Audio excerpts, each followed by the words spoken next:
first place that Chuck Berry ever played was with Johnny Johnson at a place called the Cosmo Club in East St. Louis.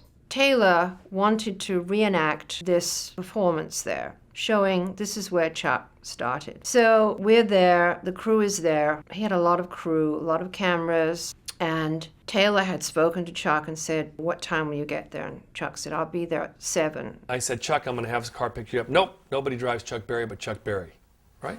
Okay.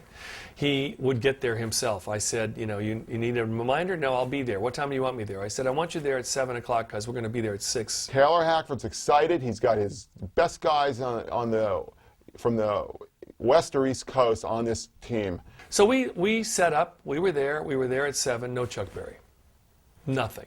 9 o'clock comes, no Chuck. 10 o'clock comes, no Chuck. Chuck Berry doesn't come to the set. I call out to Wentzville. I talk to Fran, his assistant. She says, oh no, Chuck left. He left here at 5:45. I go, that's weird. Maybe something happened on the highway. Meantime, there is a phone booth right outside the club. On the corner, a payphone starts to ring. Now, I'm listening to this payphone, I'm thinking, well, some pimp is trying to make connection with his whore, or it's a dope deal going down.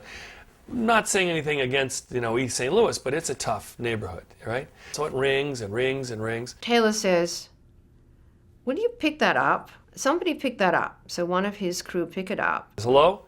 He says, it's for you. Turning to me. I couldn't believe it. Somebody calling a payphone? I go over to the payphone. I said, hello? And he says, Taylor? I said, Chuck, where are you?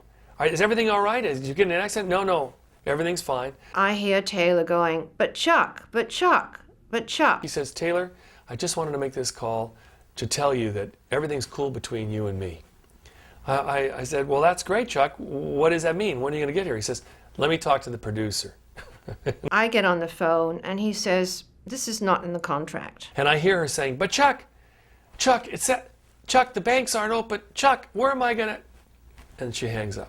She turns to say, he won't come unless he gets $25,000. We're like, what? Chuck Berry considers if he's doing anything towards the show, he's working. And rehearsal is not a rehearsal for the show. Rehearsal is another work situation. Essentially, we were being blackmailed. We had a crew of 50 people. We had $1 million of equipment.